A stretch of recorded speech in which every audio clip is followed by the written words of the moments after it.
Hello everyone, welcome back to my channel. A while back, we already talked about the early version of two new characters that Honkai Star Rail fans have been eagerly waiting in patch 2.7, which is Sunday and Tingyun Fugue. As we know, both of these characters who play as supporting roles have a solid kits. But did you know that in the latest version, that Sunday and Tingyun got buffed once again from hoyoverse? So without further ado, let's get into it. Do you have a character or weapon in the game that you really want but you don't have enough Stellar Jade? Here is a smarter way to recharge your favorite games like Genshin Impact and Honkai Star Rail. Look no further than Loot Bar. Loot Bar is the most reliable top-up platform. It saves up to 20% for all orders compared with the official channel, and it provides an 5% off for your first purchase. It's 100% safe as you will only be using your UID. We will buy pack for 3,000 Stellar Jades for $42, which otherwise would have costed $50, totally saving $7.5. We received the crystals we purchased in less than 3 minutes. All recharge will be done through the official channel with miHoYo, which allows you to enjoy all top-up offers. Ready to level up your gaming experience? Check the link in the description to get the amazing discount.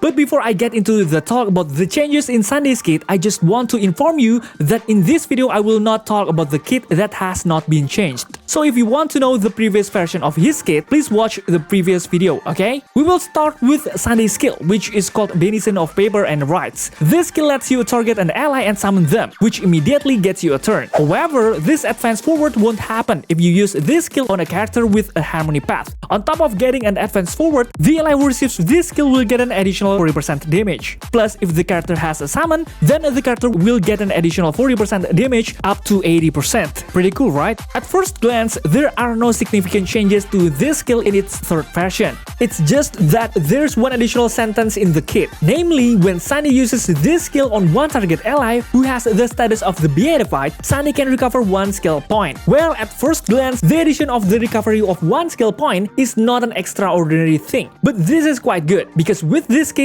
the use of SP in your team is more or less reduced due to this ability. Even so, if we look again at the sentence explanation of this skill, Sunday can only trigger the addition of these skill points if he uses the skill on ally who has the status of the Beatified, meaning that we must pay attention to Sunday's energy needs in order to consistently activate the ultimate called Ode to Chaos and Kikatrix to be able to give the status of the Beatified to one target ally. In the previous version, party members who have the status of the Beatified will get an increase in critical damage of 25% of Sunday's total critical damage plus 8%, which lasts for 3 turns. In the third version, the additional critical damage percentage has changed to 30% of Sunday's total critical damage plus 12%. This means that the buff provided by Sunday through this ultimate has increased. As well as boosting the critical damage of one ally with his ultimate, Sunday can also give them a 20% boost to their critical chance thanks to his The Sorrowing Body talent. In the previous version, this extra critical chance only lasted for 2 turns, but in the third version, it's been increased to 3 turns. This means that one ally targeted by Sunday will get an extra critical chance for 1 turn longer than in the previous version. Meanwhile, the technique called the Glorious Mysteries saw a slight change that was pretty noticeable. In the first version, after using this technique and entering battle, Sunday will deal an extra 50% damage to all teammates for 2 turns. In the third version, this technique will only provide additional damage of 50% to the ally who is given the skill or ultimate for the first time. The changes are minor, I know, but since Sunday's team usually relies on hypercarry units, this isn't affected in practice.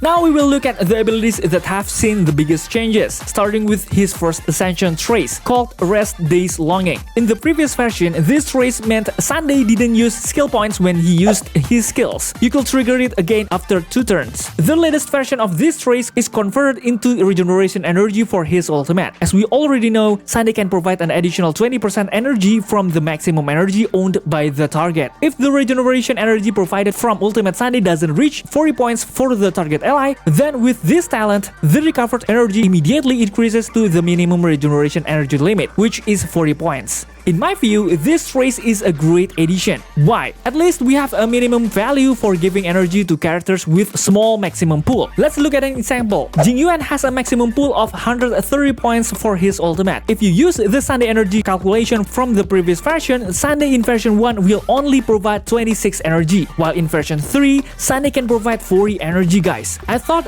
that was interesting, right? The next change is to Sunday's first eidolon, which is called Millennium's Quietus. This eidolon will will let Sunday's skill give one ally a 20% boost to their all-type resistant penetration for a turn. I know, this is a pretty good enough already. Meanwhile, in the third version though, this add-on changed things up. When Sunday uses his skill on one teammate, that teammate's attack can ignore 20% of the enemy's defense. And if that teammate has a summon, that summon can also ignore the enemy's defense by 40%. This ability will last for 2 turns. In my personal opinion, this is an improvement on the ability provided by hoyoverse. We already know that all type resistant penetration are a useful buff at this time, and with this buff, we can deal more optimal damage to all enemies with different types. It's pretty good buff, indeed.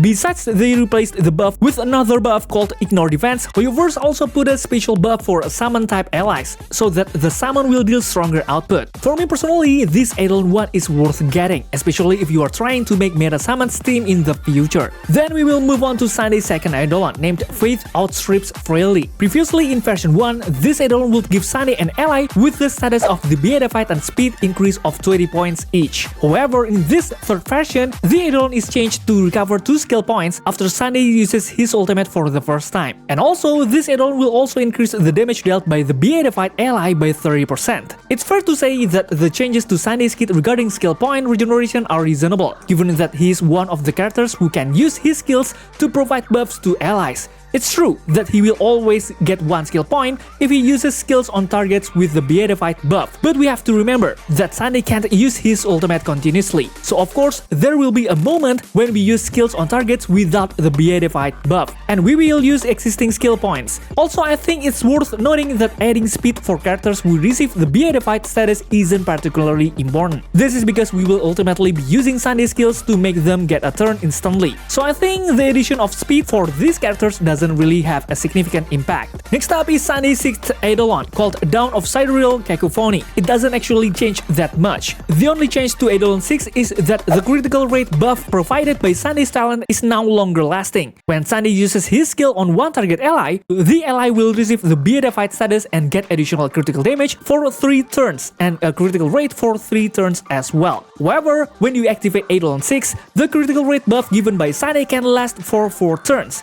You can stack this critical rate buff up to a maximum of 3 times, which means Sunday can provide an additional critical rate of up to 45%. That's pretty insane, right? Plus, when an ally gets an additional critical rate from Sunday's talent, every 1% critical rates that passes 100% will increase the ally's critical damage by 2%.